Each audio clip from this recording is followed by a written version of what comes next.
Hola, hola, buenas noches. Bienvenidos al programa.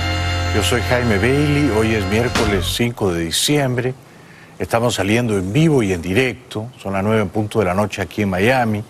Hoy miércoles 5 cumple años una querida amiga.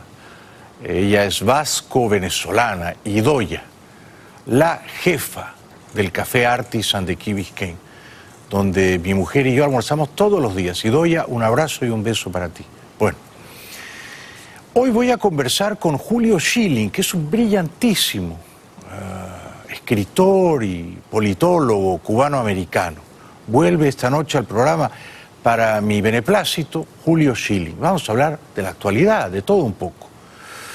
Bueno, la noticia triste de estos días es la muerte, pero claro, vivió una vida plena, ¿no? Tenía ya 94 años, había enviudado. Sin la presencia de Bárbara, su mujer de toda la vida, era seguramente un hombre más solo. La muerte, digo, de George Bush papá, el presidente 41 de este gran país, que no solo fue Bush papá un grandísimo presidente, sino sobre todo fue un gran señor. Y así lo recuerda, emocionado, su hijo George, que fue presidente también, 2 mandatos, cosa que no consiguió el papá recientemente fallecido. George Bush, hijo, el presidente número 43, pronunció un sentido discurso como parte de las honras fúnebres a su padre. Palabras. Hace bien Bush, hijo, en evocar aquellas palabras luminosas de su padre, cuando juró como presidente allá por 1989, después de 2 mandatos gloriosos de Ronald Reagan, ¿no?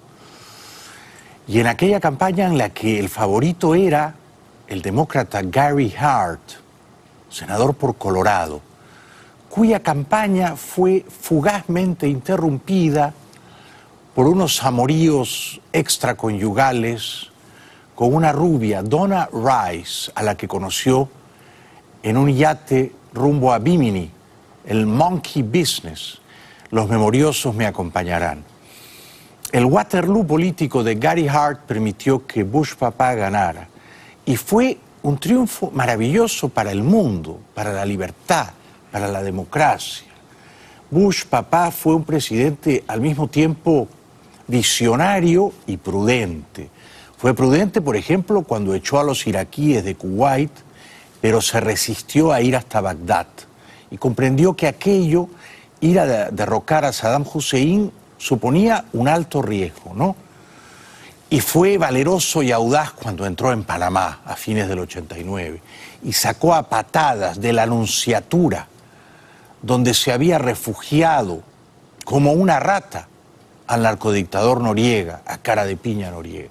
Porque a veces, y esto lo sabía bien Bush papá, que había sido embajador en China, jefe de la CIA, a veces, señores, hay que usar la fuerza en defensa de la democracia, como se usó de un modo tan admirable en Panamá el año 89.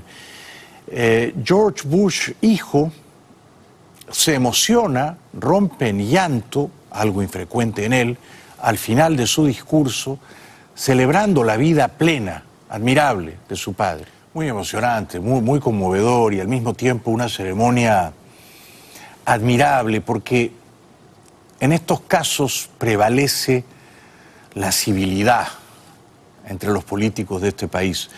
Y estaban todos los expresidentes vivos, ¿no? Todos los expresidentes vivos. Y estaba Trump. Trump no es muy querido por la familia Bush, por supuesto, ¿no? Hizo una campaña bastante mezquina contra Jeb. Y tanto Bush papá, que acaba de morir, como George Bush hijo, no fueron a la toma de posesión y lo ven con cierta distancia crítica, ¿no? Bueno, los perros que son tanto mejores que nosotros porque no guardan rencores y porque no tienen agenda oculta, ¿no? Los perros solo quieren dar amor y recibir afecto. El perro Sully, que fue el último perro de compañía de Bush papá, estuvo allí presente al pie de los despojos de quien fue en vida su amo y amigo.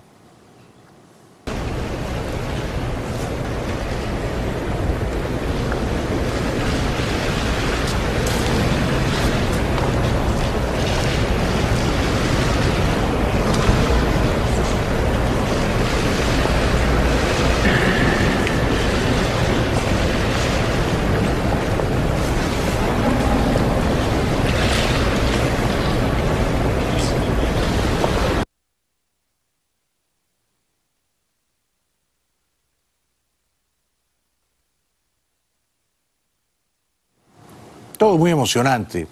Y todo nos recuerda, y yo creo que es oportuno, la fugacidad de la condición humana, ¿no? La brevísima fugacidad de la condición humana, ¿no?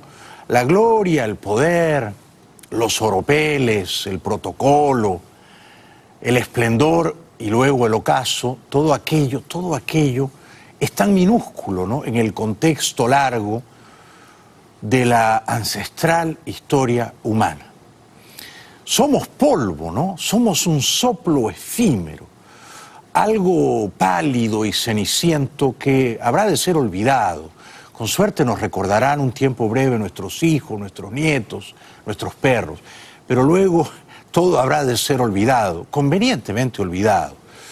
Bueno, los restos de Bush papá, el presidente 41, fueron trasladados del Capitolio a la Catedral de Washington, que es un lugar tan imponente, ¿no? Aun si uno no es creyente, los grandes templos religiosos son museos de la civilización humana, ¿no? ¿Por qué no fue reelegido Bush papá? Bueno, es fácil ser entrenador después del partido, ¿no? Pero yo creo que le hizo muchísimo daño a su credibilidad una famosa promesa de campaña electoral: lean mis labios, no más impuestos, que luego desde el poder él tuvo que desmentir, él tuvo que contradecir y subió los impuestos. Una cosa es un político en campaña y otra un político en el poder. Y esto creo que le hizo un daño incalculable a la credibilidad, al capital político de Bush papá. Además se enfrentó a un adversario que era formidable, es decir, Clinton, el primer Clinton de la campaña de 1992, era un animal político virtualmente imbatible, ¿no? Un gran seductor. Y entonces fue muy difícil para Bush papá, después de 12 años largos de gobierno republicano, detener esa ola que supo levantar el primer Clinton. Bueno, cambiando de tema, el fiscal Mueller, Robert Mueller, que está investigando la posible trama o colusión rusa a favor de la campaña de Donald Trump hace un par de años, ha pedido que el ex asesor de seguridad nacional Michael Flynn no vaya a la cárcel. Sus faltas son muy menores y ahora está colaborando con la justicia, y debido a ello el fiscal Mueller pide que se exonere de cárcel a Flynn. Es muy impresionante ver cuántos muy cercanos colaboradores de Trump, no solo Flynn, pero Manafort y sobre todo su abogado todoterreno Cohen, todos están ahora en serios problemas judiciales, lo que tal vez preludie la suerte del presidente actual cuando desocupe el poder. Bueno, el secretario de Estado Pompeo critica fuertemente a la Federación Rusa del autócrata Putin por transgredir los tratados de armas nucleares. Estados Unidos dio el martes 60 días a Rusia para cumplir plenamente el tratado sobre armas nucleares firmado en 1987, en plena Guerra Fría. Washington amenazó con retirarse del acuerdo. Las acciones de Rusia socavan gravemente la seguridad nacional estadounidense y la de nuestros aliados y socios. No tiene ningún sentido que Estados Unidos continúe en un tratado que limita nuestra capacidad de acción ante violaciones cometidas por Rusia. Pompeo abordó las acciones de Rusia durante una reunión con sus pares de los países de la OTAN. Los socios declararon en 10 puntos su apoyo a Estados Unidos sobre las graves violaciones por Rusia del Tratado de Fuerzas Nucleares de Alcance Intermedio INF, firmado entre Estados Unidos y la entonces Unión Soviética. Bueno, en tono cáustico, el autócrata Putin responde severamente a Pompeo. Bueno, pero Rusia es un imperio, para mí sigue siendo un imperio. Putin no es un demócrata, es un zar que tiene una larga tradición de violencia, ¿no?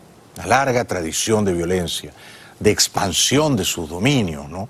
Después de la Segunda Guerra, los soviéticos se tragaron a media Europa. Entonces, también es comprensible que la Europa democrática vea siempre con un antiguo recelo a los rusos, que son bravos, ¿no? López Obrador dice que tiene un buen diálogo con Trump. ¿Será verdad? ¿Será eso posible? El lunes el presidente Donald Trump nos envió una felicitación y tenemos comunicación permanente, y es buena la comunicación, son buenas las relaciones. es muy probable que en estos días nos comuniquemos con el presidente Donald Trump para este asunto en especial, lo que tiene que ver con el fenómeno migratorio. Vamos a ver cuánto dura esta luna de miel tan improbable. Yo no soy muy optimista, ¿eh? Dice López Obrador que todo va bien, claro, y lleva 4 días en el poder, ¿no? No soy muy optimista. Veo arduo que ambas carreras políticas puedan confluir, ¿no? Lo veo improbable. Bueno, en Moscú, a donde fue a pasar el sombrero, el dictador venezolano Maduro se reúne con Putin. Lo ve, claro, con reverente adoración, ¿no? Porque Maduro es un dictador estúpido y fracasado. En cambio, Putin es un dictador exitoso. No sé si querido por su pueblo, pero sí suficientemente temido, como quería Maquiavelo, ¿no? Temido. Los rusos le tienen pavor a las crisis de mal humor de Putin, porque siempre muere alguien envenenado cuando Putin se levanta con el pie izquierdo. Entonces, bueno, Putin dijo que él comprende que la situación venezolana es complicada, pero que se opone al uso de la fuerza para remover del poder a tan inepto tirano como Maduro. Понимаем и знаем, что ситуация в Венесуэле остается сложной. Поддерживаем ваши усилия на то, чтобы добиться взаимопонимания в обществе. И все ваши действия направлены на урегулирование отношений с оппозицией. Мы осуждаем любые действия, которые носят явно террористический характер, любые попытки изменить ситуацию с помощью сил. Luego, y esto es bastante patético, ¿no? Putin ve a Maduro lloriquear. Es decir, Maduro se queja ante Putin, como si Putin fuera su ama de llaves o su nodriza, ¿no? Y Maduro, una suerte de entenado, hijo adoptivo, díscolo. Y un tanto chusco. Entonces Maduro le dice, el imperio nos agrede, nos tratan mal, nos amenazan. Hay que ver ante quién se queja, ¿no? Hay que ver ante quién se queja. Es decir, los rusos tienen... Veamos primero el video de Maduro y luego lo comentamos. Hemos sido sometidos a todo tipo de agresiones, amenazas.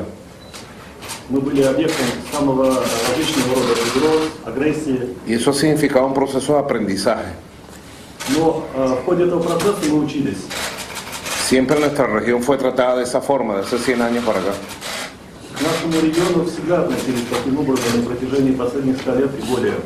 Y creo que hemos encontrado el punto para avanzar. Bueno, Maduro se queja ante Putin de que en los últimos 100 años Estados Unidos ha perpetrado horribles abusos contra la América que habla el español. Bueno, esa afirmación es bastante discutible, ¿no? Bastante discutible. Es verdad que los americanos entraron en el año 65 a Santo Domingo, no querían otra Cuba. Es verdad que el año 73 Kissinger propició el golpe militar de Pinochet contra Allende, no querían otra Cuba. Y Allende había pactado con Fidel Castro para convertir Chile en otra Cuba. Es verdad que tanto tiempo después del 89 salvaron a Panamá de una narcodictadura como la venezolana. O sea que cada tanto Estados Unidos ha intervenido en América en defensa de sus intereses, ¿no? Ahora hay que ver ante quién lloriquea Maduro. Lloriquea ante el dictador ruso, ¿no? Que recientemente se ha fagocitado Crimea, que últimamente se ha querido tragar Ucrania, que no solo manda envenenar a sus opositores políticos o encarcelarlos o aporrearlos en las mazmorras, pero se queja ante un país imperial como los rusos que en los últimos 100 años no es que ha propiciado por aquí y por allá un pequeño golpe militar, no. En los últimos 100 años los rusos se han expandido por casi toda Europa. O ignora Maduro que los checos y los rumanos y los búlgaros y los polacos y mitad de Berlín, todos ellos fueron oprimidos y pisoteados por los tanques rusos. Lo ignora. Es decir, Maduro dice Estados Unidos nos abusa, nos amenaza y se va a quejar y a lloriquear ante los rusos, que han hecho lo que han querido con la mitad de Europa que sometieron a la bota militar. Es increíble, ¿no? Increíble. Bueno, la ignorancia de Maduro es insultante, ¿no? Entre tanto, en Caracas, Lilian Tintori le ruega a la expresidenta Bachelet, que ahora trabaja en Naciones Unidas, que vaya de visita a comprobar los abusos de la autocracia. Bueno, muy bien, Lilian Tintori es una valiente, ¿no? Tenemos que ir a la primera pausa publicitaria. Más adelante viene una mente brillante, Julio Schilling, ¿no? Pero realmente ver a Maduro babosamente quejándose ante Putin de que Estados Unidos abusa de él o lo amenaza, es en verdad patético, ¿no? Y es un agravio a los que tenemos una cierta memoria histórica. O sea, díganles a los húngaros, a los checos, a los rumanos, a los polacos, díganles a ellos, a los berlineses, díganles a ellos que los rusos no los amenazaron, no los oprimieron, no los invadieron durante décadas, por el amor de Dios. Estados Unidos no ha hecho en América algo siquiera pálidamente semejante a lo que los rusos hicieron con Europa y continúan haciendo en su zona de influencia con Ucrania. Bienvenidos de vuelta. En pocos minutos voy a conversar con un gran intelectual, escritor, politólogo cubano. Regresa esta noche al programa Julio Schilling. Bueno, les advierto que los dos videos que vamos a ver a continuación parecen maliciados y ejecutados por un humorista ácido. En ambos, la protagonista es la señora Tibisay Lucena, jefa, madame, del burdel electoral venezolano. Ella es la que hace las trampas, la que hace el trasiego de votos fraguados por debajo de la mesa. Se hace la distraída, no lo es tanto. Hace este anuncio psicalíptico desde el meretricio que preside. Partidos políticos todos, o bien directamente o a través de representantes de las alianzas donde que pertenecen, han asistido a todas y cada una de las auditorías. Todas, no hay ni una sola auditoría donde no hayan estado todas las organizaciones con fines políticos que están participando en el proceso electoral de este 9 de diciembre. No ha habido mayores observaciones, todo ha transcurrido como siempre, con una gran tranquilidad, una gran normalidad. Bueno, es de comentar el pelo de la señora, ¿no? Porque me temo que algo esconde allí, algo oculta en ese pelo, ¿no? Ahora, quizá le han hecho un implante, quizá es un pelo que proviene de las axilas de otra persona. Parece vello axilar, ¿no? En cualquier caso, está claro que el tiempo hace estragos en la señora Tibisay, ¿no? Que ahora ya es una tortuga fatigada, diría yo, ¿no? Una tortuga resignada, fatigada, a su suerte aciaga, porque en realidad es bastante penoso ver que esta señora rinda pleitesía a una dictadura tan vil como la venezolana. Bueno, luego de este anuncio, la señora se permite hacer una otra revelación que es verdaderamente hilarante. Ella dice que la democracia venezolana se ha fortalecido en las últimas semanas. Primero, no hay democracia en Venezuela, por lo tanto no puede fortalecerse lo que no existe, ¿no? Pero ella se inventa una democracia, luego la solidifica, la robustece en su imaginación febril, y luego dice que los venezolanos ejercen de una manera cotidiana la democracia. Yo no sé de qué manera la ejercen. Yo veo que los venezolanos ejercen sí su libertad cotidianamente caminando, marchándose de ese país, huyendo de aquella dictadura oprobiosa. Esa es una manera de ejercer la libertad, ¿verdad? Abandonar tu país de origen.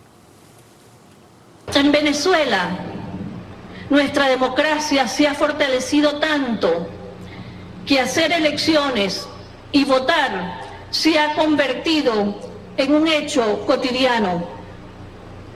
Y esto es algo extraordinario, que en Venezuela las elecciones, la expresión soberana de la voluntad popular y la expresión de nuestra soberanía sea un hecho cotidiano.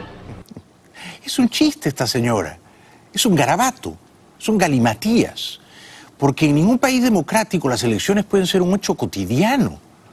En los países democráticos las elecciones se celebran periódicamente, ¿no? Cada 4 años, cada 5, cada 6, hay elecciones legislativas de medio término. No puede ser un hecho cotidiano, la gente no puede ir a votar todos los días, a no ser que en ese país la gente en realidad no vaya a votar, porque los que votan son los 20 o 22 mil espías cubanos del G2 que están sembrados en toda Venezuela. Ellos votan por los venezolanos. Ellos suplantan a los venezolanos en las computadoras que la señora Tibisay diseña, facilita para el fraude colosal que se festina allí, ¿verdad? Ahora, es curioso porque la señora habla ante un auditorio militar. Los militares no están muy acostumbrados a pensar, raramente dudan, muy infrecuentemente cuestionan, porque el militar está educado en obedecer órdenes, ¿no? Y no lo digo en un tono condescendiente, simplemente el militar no está educado en rebelarse intelectualmente, sino en acatar órdenes. La señora Tibisay les dice estas cosas que los militares probablemente mucho no entienden porque están en duermevela, en estado catatónico, durmiendo la siesta con los ojos abiertos, hasta que viene un espadón y empieza a gritarles. Y ahí todos dan un respingo, ¿no? ¿Qué grita el espadón? No queda claro. Es probable que él no lo sepa tampoco. Me temo que recita algo que alguien a gritos y aporreándolo le ha enseñado en los cuarteles, ¿no? Lo interesante es ver cómo reacciona la tropa y sobre todo es interesante comprobar que en Venezuela hay una dictadura militar. Hay algunos fantoches civiles, ¿no? Como Maduro u otros, peores, pero es una dictadura militar y estas imágenes me parece que lo confirman sobradamente. Y continuaremos con el despliegue lineal. Ordeno a los comandantes de componente máxima supervisión de todas las unidades militares a nivel nacional para garantizar el éxito de esta gran operación para el ejercicio de la soberanía patria. Fuerza Armada Nacional Bolivariana a mi mando, atención, ¡ir! ¡De frente! ¡Par!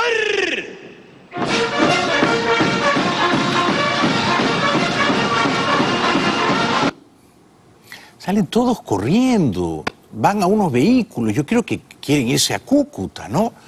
¿Qué grita el militar? Que es un mamarracho, un adefesio con una boina y un traje de camuflaje, simulando ser un héroe, posando como un valiente. Seguro que es un cobarde, ve 2 drones y se mete debajo de uno de esos vehículos, como una alimaña. ¿A quién van a asustar con esos ejercicios militares? ¿De veras meten miedo? Por el amor de Dios, hacen el ridículo, ¿no? Yo estoy convencido de que ven un helicóptero, uno de los Estados Unidos. No digo ya de las Fuerzas Armadas, de las tropas de élite que fueron a liquidar a Bin Laden, no, un helicóptero perdido. Un helicóptero de la DEA que viene de fumigar cultivos de coca en Colombia. Ven uno y se meten todos a las alcantarillas. Salvo los que van a aplaudir, ¿no? Salvo los que van a aplaudir, porque la mitad de estos militares ya no comen 3 veces al día. Están con hambre. Y ojo que el mariscal Hambre es el que se va a tumbar a Maduro, dicen los que saben. Bueno, a propósito del mariscal Hambre. El mariscal Hambre anida en la casa de cada venezolano humilde que no se ha ido porque no se puede ir. Entonces en la televisión se ven cosas también esperpénticas como la siguiente. Se está discutiendo por qué generalmente hay apagones, interrupciones del servicio eléctrico, interrupciones odiosas del servicio de gas. Y alguien tiene la dichosa idea de decir que eso ocurre porque los venezolanos están cocinando todo el día, 3 veces al día. Y entonces como tienen tanta comida que cocinar y que ingerir, bueno, se colapsa el servicio de gas. Ok, llegan las bombonas, pero a medio llegar, pues, hoy tiene gas, pero a los 5 días se acaba, todo es pura pantalla. Ajá. Entonces. Bueno, eso depende de la cantidad de bombonas que usted tiene. Si usted tiene una y cocina 3 veces al día, se le va a acabar en 10 días, se le va a acabar. Ya va, esa no existe. Entonces no como, pues. No. Tengo el gas, entonces no lo abro 3 veces al día. ¿Cuántas veces al día lo voy a abrir? Estoy hablando que si tiene una bombonita de gas, si tiene una sola, se le va a acabar más rápido. Si tiene 2, le va a durar un poquito más. Y si tiene 3, y si tiene una de esas grandes, 18 kilos... Ahora, nosotros lo que estamos es trabajando para que el gas, ¿verdad?, sea semanalmente en 3 días a la semana que nosotros podamos abordar. Bueno, hay que tratar de entenderlo y será un esfuerzo para mí a este muchacho de la camiseta deportiva, ¿no? Porque él postula la siguiente idea peregrina. Si usted tiene la insolencia de querer cocinar y comer 3 veces al día, es una consecuencia lógica que usted se quede sin gas. Porque en Venezuela la gente no está supuesta de comer 3 veces al día. ¿Cómo se le ocurre a usted? ¿Qué clase de complacencia burguesa es esa de querer comer 3 veces al día? Lógicamente se va a quedar usted sin gas, ¿no? Entonces, de alguna manera, él está de contrabando diciéndole al venezolano, no se le ocurra comer 3 veces al día. Si quiere que el gas le alcance, coma 1 vez al día, ¿no? Bueno, así terminan las revoluciones socialistas bolivarianas. ¿Los ricos pagan las consecuencias? Por supuesto que no. Los ricos tienen su plata afuera, se van afuera. Los que pasan hambre son los pobres, ¿no? Un venezolano rico que a mí me resulta admirable porque se ha quedado es Lorenzo Mendoza. Es uno de los empresarios más acaudalados, da trabajo a miles de personas, es muy querido por el pueblo venezolano, ¿no? Yo, digamos, si la divina providencia me dijera, pídeme un favor para Navidad, yo le diría que este señor Lorenzo Mendoza fuera el primer presidente de la Venezuela democrática después del chavismo. Porque este hombre es un buen gerente, es un buen administrador, sabe crear riqueza. Desgraciadamente, los más aptos están en la oposición en Venezuela y los más pillos, los más bribones y los más idiotas están en la dictadura. Bueno, desde acá un abrazo para Lorenzo Mendoza. Para terminar, porque viene Julio Schilling, Bertín Osborne, gran artista español, queridísimo, queridísimo en España y en América. Estuvo hace poco por acá, ¿lo recuerdan? Bueno, no pude ir a su concierto, quería ir, pero ese viernes tuve programa en vivo. Bertín le da una entrevista a un querido amigo mío, Federico Jiménez Los Santos, gran intelectual español, gran escritor español, que tiene un programa súper influyente en la radio. Y Bertín comenta con una pesadumbre y una vergüenza que yo comparto la innoble actuación del innombrable Zapatero a favor de la satrapía venezolana. A cualquier persona decente no tienes ni que pedirle que critique un régimen criminal, narcotraficante y vamos, una mancha de ladrones. Entonces el que no lo diga es que primero no tiene conciencia o segundo es que se está llevando el dinero también. Zapatero. Por ejemplo. Sí. Habría que saber. Bueno, es que es la única explicación. A mí me lo han confirmado, pero... A mí también me lo han confirmado. Los favores que presta diligentemente Zapatero a Maduro y Cabello no son desinteresados. Y en ello insiste y lo aplaudo Bertín Osborne, que además dice que a menudo los españoles que no viajan tanto ignoran lo bien que se vive en España y se quejan sin advertir que en realidad están viviendo en un paraíso. Hay que viajar un poco, hay que salir de España. Hay mucha gente de aquí, muchos de los que critican España y siempre estamos... ¿no? Esta gente es que no salen de aquí. Sí. Entonces tú sales, te das una vuelta por fuera y te das cuenta lo que es este país de maravilloso y con una gente fantástica. Entonces, y escuchas lo que opinan de nosotros desde fuera en países cercanos. No te voy a decir en Australia, no, en México, en Colombia, en Estados Unidos... ¿Sabes? Y entonces, cuando escuchas lo que piensan de personas que supuestamente nos representan, como el tema de Zapatero concretamente, te da vergüenza. Es que te da verdadera vergüenza. O sea, ¿cómo puedes justificar que ese tío ha sido presidente del gobierno de mi país? Grande, Bertín. Te mando un gran abrazo, con profunda admiración, y comparto tu vergüenza respecto a Zapatero. Publicidad, y luego voy a hablar con un gran escritor y politólogo cubano, Julio Schilling, no se lo pierdan. Bienvenidos de vuelta al programa. Nos visita esta noche un intelectual, escritor, politólogo cubano que yo respeto muchísimo, Julio Schilling. Bienvenido, querido Julio, gracias por venir. Encantado de estar contigo. Es un honor compartir contigo esta noche. Bueno, a ver, ¿por dónde comienzo? ¿Quién fue un mejor presidente para ti, que llevas la vida entera viviendo en los Estados Unidos? ¿Bush papá o Bush hijo? Fíjate, fueron presidencias diferentes. Muchas veces el Bush padre, pues por el anexo que tuvo con el gobierno de Ronald Reagan, pues lo consideran como el tercer término de Reagan. Sí. Pero Bush padre tenía más parecido a otro republicano, a Richard Nixon. Fíjate que en determinados proyectos, por ejemplo, el proyecto del acto de limpieza de aire, la enmienda, hace una enmienda en el año 90 consecuente con esa ley del año 70. O sea, venía más de la corriente de pensamiento más moderado. En cambio, Bush hijo probablemente tenía más una visión, era más ideológico. Sí, además Bush hijo estaba rodeado de Cheney y de Rumsfeld, que lo llevaron muy a la derecha, ¿no? Correcto. Cosa que su papá en su día le criticó. Pero entonces, si leo entre líneas tu respuesta, ¿crees que Bush papá fue mejor? A pesar de que no ganó la reelección. Bush papá estaba mucho más preparado. Sí. O sea, estaba mucho más preparado. Sí. Siguió la corriente exitosa que heredó de la revolución Reagan, porque podemos decir que fue una revolución con un impacto tan grande que hasta el gobierno de Bill Clinton tuvo que seguir la noción. Recordemos cuando Bill Clinton dijo, la era del gobierno grande ha terminado. O sea, que siguió lo que Ronald Reagan estableció. Y Clinton, siendo un demócrata, fue fiscalmente muy responsable. Muy responsable. Pero por supuesto. Cuidó los equilibrios presupuestales. ¿Quién es el mejor presidente que has visto tú en Estados Unidos desde que tienes uso de razón? Bueno, te diría Lincoln, pero bueno, ese no lo vi, pero sin lugar a dudas te diría que ese es más importante. Pero en la era moderna, Ronald Reagan. Ronald Reagan, porque no solo la política de contener el comunismo la cambió para la de revertir el comunismo. O sea, cambió la forma, la diferencia entre la doctrina Reagan y la doctrina de Truman, por ejemplo, que era de contención.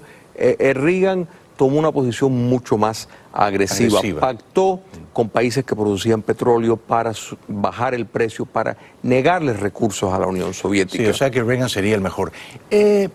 Lo que hizo Bush, papá, el año 89 en Panamá, o sea, entrar, invadir Panamá, derrocar a un narcodictador que había sido aliado de los Estados Unidos y agente de la CIA, como Noriega, y que luego traiciona a los Estados Unidos y pacta con Pablo Escobar. ¿Eso que hizo Bush estuvo bien hecho?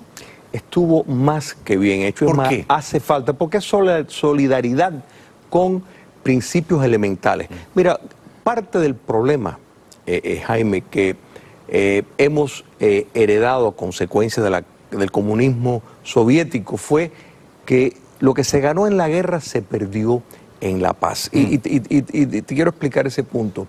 La noción de la democracia se ha desnaturalizado en gran medida y dictaduras se han aprovechado de la noción de votaciones, que es un engaño por lo que son votaciones competitivas. Eso es un fenómeno reciente de nuestro tiempo. Correcto, y gran parte, y en esto podemos decir, y en retrospectiva, pues todos somos genios, la caída del comunismo soviético debió de haber seguido por una política que seguía enfatizando la ideología. Sin embargo, todo se depositó en la economía. En otras palabras, la noción de que la economía tenía primacía. En otras palabras, si éramos capitalistas no podíamos ser dictaduras. Eso, los chinos lo demostraron que era una falacia, pero la inversión que más se hizo fue en preparar a individuos entrenados en el mercado, sin darse cuenta que muchos de los que iban a tomar el poder, mira Putin por ejemplo, pues simplemente aprendieron a utilizar el mercado, aprendieron las reglas del juego del sistema de libre empresa, pero para utilizarlo a su favor, algo que los fascistas siempre estuvieron conscientes. Ahora déjame volver a Panamá, por favor. Estábamos en Panamá, en la intervención de Bush en diciembre del año 89. Yo creo que fue un éxito, pleno. Desde entonces Panamá es una democracia, Panamá no tiene fuerzas militares, no ha habido golpes de Estado. ¿Has ido a Panamá? No, no he ido a Panamá. Yo sí. Y creo que muchos panameños agradecen a Bush papá por liberarlos de un narcodictador. Lo que hizo Bush papá en Panamá el año 89, ¿se podría hacer en Cuba, tu país de origen, en estos años o en la Venezuela capturada por una narcodictadura, o son otros tiempos y ya es imposible? No, sí se puede hacer, y la razón por la cual mezclé esa explicación, esa anécdota, es porque se abandonó el concepto de que la democracia hay que defenderla, y hay que defenderla por cualquier método. Se renunció al uso de la fuerza cuando uno tiene un enemigo que está en el poder por la fuerza. Entonces, ¿cómo tú vas a lograr llegar al poder con un régimen que se mantiene por la fuerza? El dictador Noriega, todos recordemos, con el machete dando en el podio, diciendo que él no había quien lo sacara. Bueno, ¿fue necesario mandar comandos de la Infantería de Marina? No. Una operación especializada que tuvo pocas pérdidas. En Granada vimos también una acción quirúrgica que resolvió el problema y evitó que se hiciera un triángulo con Nicaragua, con los sandinistas en aquel momento, que siguen ahora porque no se hizo lo necesario. Lo que se hizo en Panamá fue justo y necesario. ¿Y en qué momento, a tus ojos, querido Julio, Estados Unidos renunció al uso de la fuerza para defender los valores democráticos, al menos en América? ¿En qué momento renunció? Quiero decir, quizá la fallida intervención del presidente Bush hijo en Irak, donde usó la fuerza para derribar a una dictadura enemiga, sospechosa además de poseer armas de destrucción masiva que luego se comprobó que no había podido desarrollar o esconder. Quizá el mal resultado de aquel uso de la fuerza militar previno a los gobiernos posteriores en este país de usar la fuerza. No, Jaime, mira, lo que pasó fue que cuando cae el comunismo soviético, tiene una mutación a través del Foro de Sao Paulo en una nueva forma de llegar al poder, precisamente utilizando herramientas democráticas. Entonces eso desarmó, los demócratas no sabían cómo enfrentar eso, porque hicieron lo que Allende quería hacer. Entonces, lo vimos llegar al poder por la vía democrática y no por las armas. Correcto. O sea, usar la democracia y luego en el poder subvertir las reglas del juego y quedarse... Correcto, pero mantener una apariencia, tolerar una oposición marginal, tolerar determinados espacios de movimiento, con el fin de que de poder decir, mira, nosotros estamos aquí por los votos, nosotros fuimos elegidos por el pueblo. Y ahí es donde está la desnaturalización de la democracia. La democracia son límites, Jaime. La democracia son límites al poder. No es el poder que porque todo el mundo votó por determinada cosa y eso te da licencia, hacer lo que te da la gana. Pero vuelvo a mi pregunta. Es decir, ¿cuándo fue la última vez que los Estados Unidos usaron la fuerza militar para defender los valores democráticos? Bueno, la idea se abandona cuando se cae el comunismo soviético. No, pero yo creo que la última vez que Estados Unidos dijo vamos a invadir un país para establecer ahí una democracia fue Irak. Bueno, en Irak la idea fue el pretexto, porque yo creo que fue un pretexto el tema de las armas químicas. Salió mal. La idea era, Jaime, penetrar el islamismo radical y establecer un país que podría ser un modelo. Irak tiene numerosas fronteras, parecía como la estrategia ideal. Pero el problema es que, de nuevo, lo que ganan en la guerra muchas veces los estadounidenses tienen el defecto de que lo pierden en la paz. Pues fue un triunfo pírrico. Y yo creo que los Estados Unidos, después de aquella experiencia, que me parece que la mayor parte de la población no recuerda como una victoria. Es decir, si tú haces una encuesta, no creo que la mayoría de los estadounidenses digan la invasión militar a Irak fue un éxito. Fue una gran victoria. No, se la recuerda como una operación fallida. Entonces, luego viene Obama, y Obama, por supuesto, nunca consideró usar la fuerza para liberar a los cubanos o a los venezolanos. O sea, me parece que ha quedado ahí como un trauma, ¿o me equivoco? No. Mira, podemos decir que el síndrome de Vietnam, después de tener determinados episodios exitosos, en Grenada, en efecto, tumbar el comunismo soviético, no el comunismo, pero sí el comunismo soviético, pues proyectó a los Estados Unidos en otra esfera. El ser atacado en su suelo, no podemos minimizar. Si el 10 de septiembre nos ponen una película de lo que ocurrió el 11 de septiembre, todo me hubieras dicho que exagerado. ¿Qué director tiene la cabeza para haber inventado ese cuento? Y sin embargo, así fue.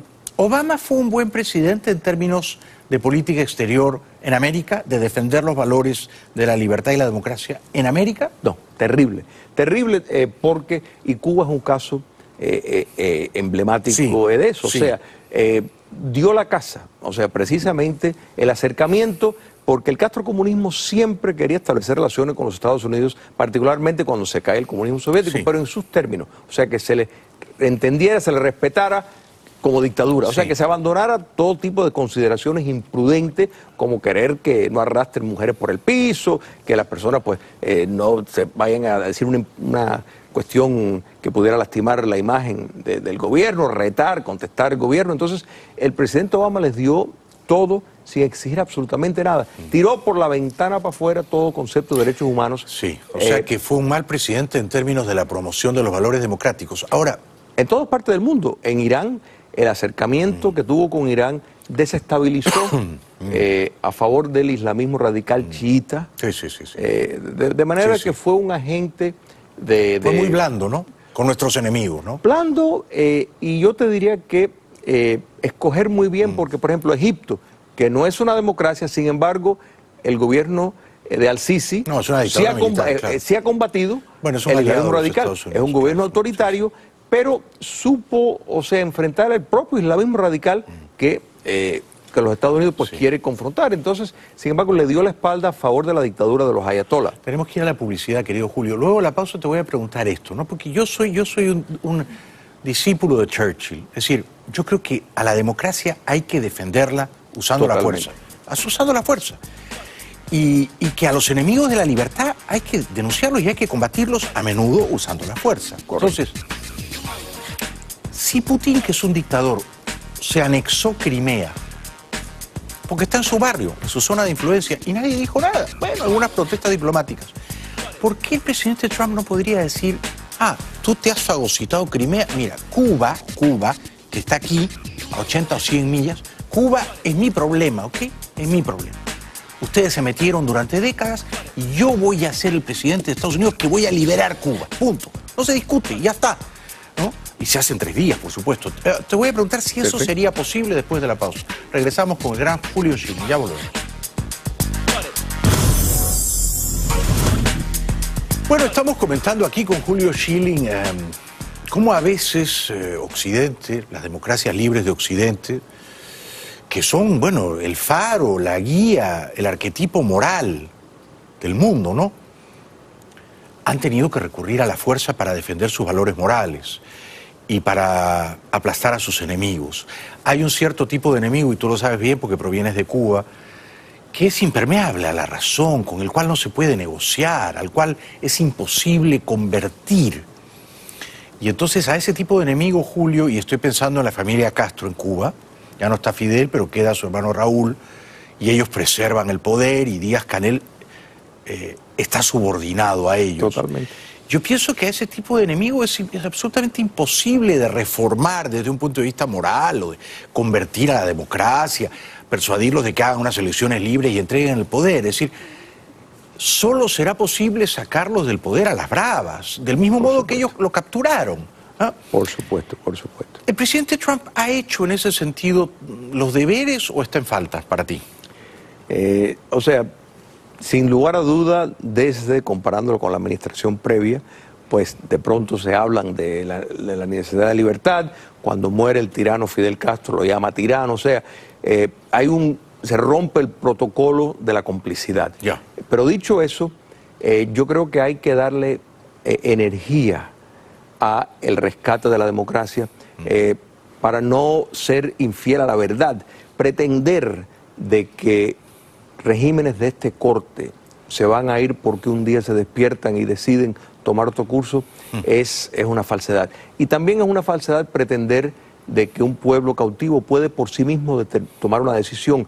Jaime, eso en la historia, eso no ha sido el caso. Esta misma gran nación norteamericana, que hemos visto la civilidad, su producto en el velorio de Bush padre, hay que recordar que Francia financió el 90% de las armas que utilizó Washington, el 90%. Cuando Francia decide tomar un papel más activo, eso fue una gran celebración. La Segunda Guerra Mundial, ¿Qué hubiera sido si los Estados Unidos no da el aporte? Por supuesto, por supuesto. Lo que pasó en Corea, para que vea la importancia de las señales, 6 meses antes de que Corea del Norte invade el sur, el ministro de Estado tiene una conferencia de prensa y cometió el error de decir que Corea del Sur no era su esfera de interés. A los 6 meses hubo la invasión, o sea, que las palabras sí tienen, y la política que se toma sí tiene un impacto. La democracia hay que defenderla, porque las dictaduras no andan solas. Eso es lo primero que hay que entender. El castrocomunismo es una unión, es una multinacional delincuente y dictatorial. Venezuela no es nada más que una colonia de Cuba comunista, igual que en Nicaragua. Claro. Ahora, digamos, si Trump te dijera, pero Julio, ¿yo qué tengo que hacer en Cuba? Los estados no tienen amigos ni enemigos, tienen intereses. ¿Cuál es mi interés geopolítico de entrar militarmente a Cuba, comprarme un problema? Toda la clase política latinoamericana me va a insultar, van a decir que soy un imperialista, un invasor, un intruso, un pistolero, un tiratiros, nadie me va a aplaudir, pero salvo los cubanos de a pie que están allá adentro. ¿Por qué me tengo que meter yo? ¿Por qué es mi problema? ¿Qué le responderías tú? Una gran nación y un gran líder no se debe preocupar, mucho menos por quienes tienen un historial de un país mucho desastroso. Ahora, el gran líder no busca ni aplausos, ni se preocupa por cumple con su deber. Silbidos. Pero primero hay que entender que dictaduras como la cubana, la venezolana, la rusa, la iraní, se mantienen con dinero. Cuesta dinero mantener un aparato, una maquinaria dictatorial de esa magnitud. Vas a los fondos, vas a cortarle los fondos. En el caso de Venezuela, ¿cómo es que tú vas a ser el principal comprador de petróleo venezolano? Es absurdo.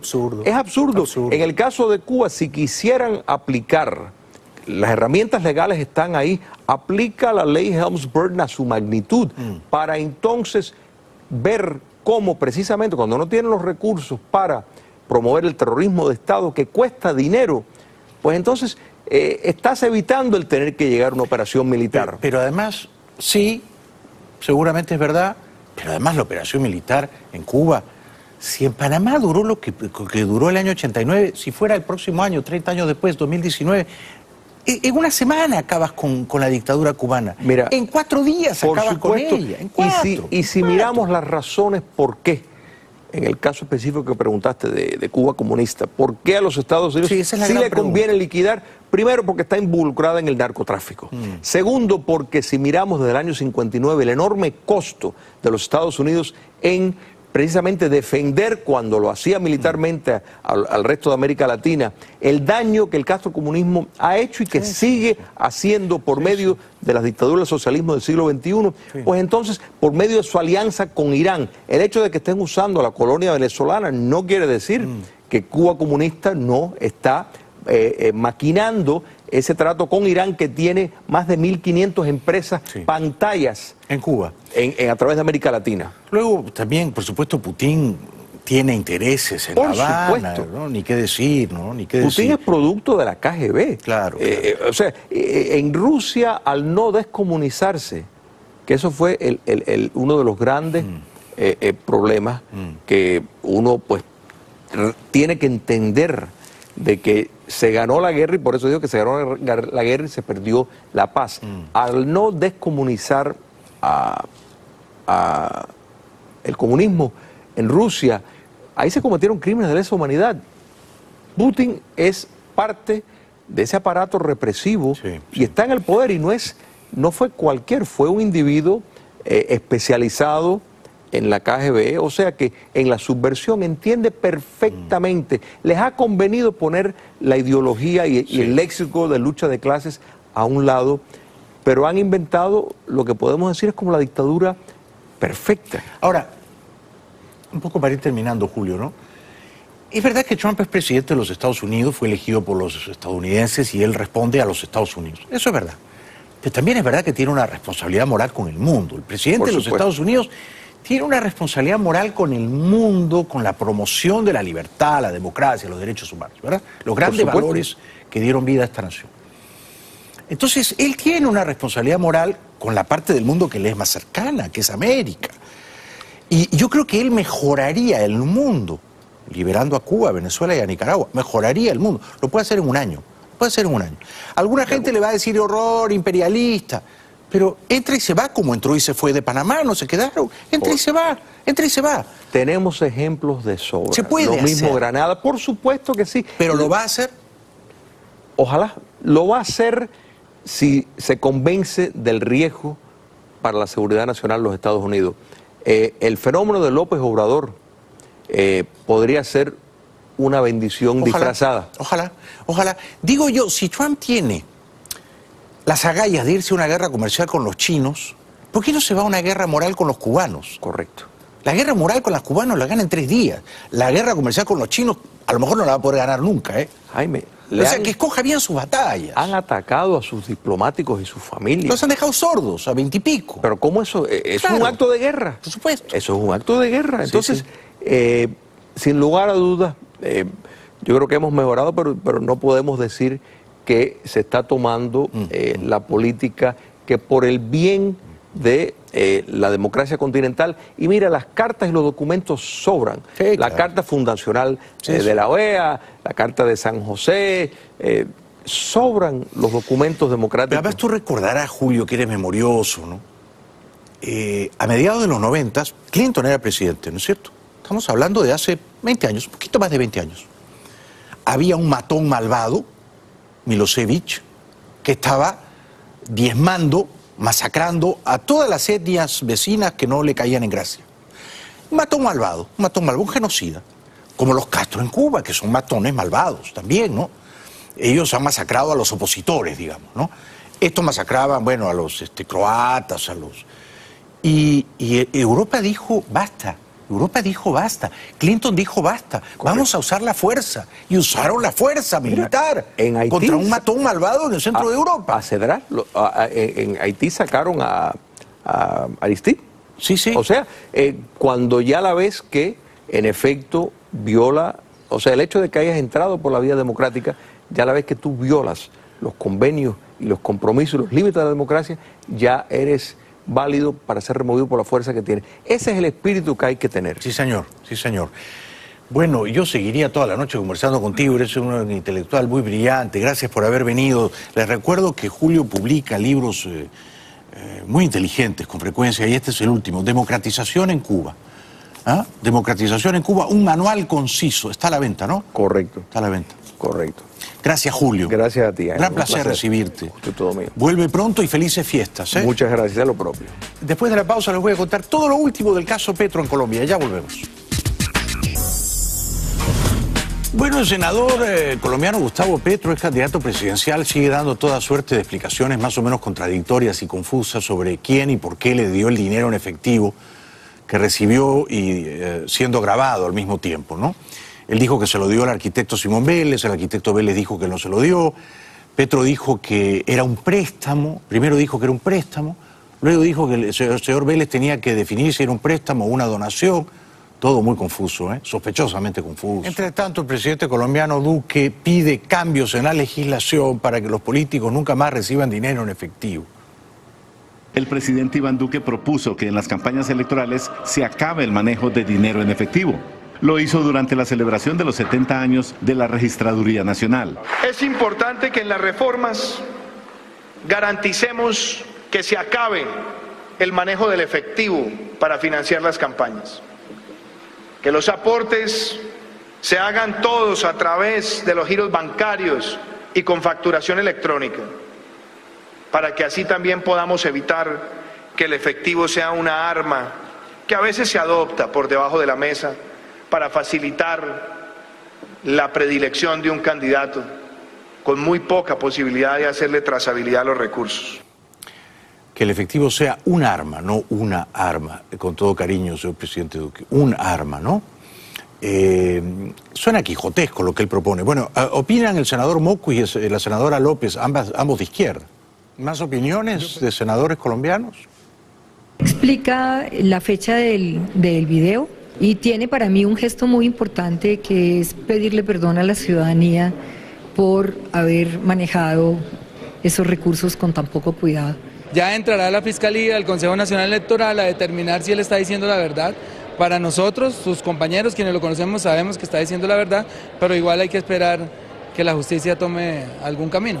Existe la presunción de inocencia, pero Petro le debe muchas explicaciones a este país. Eso es un video que preocupa, que complica su situación política. Nosotros no podemos seguir politizando la justicia ni judicializando la política. Y creo que en eso Colombia Justa Libre mantiene una línea de respeto por la institucionalidad.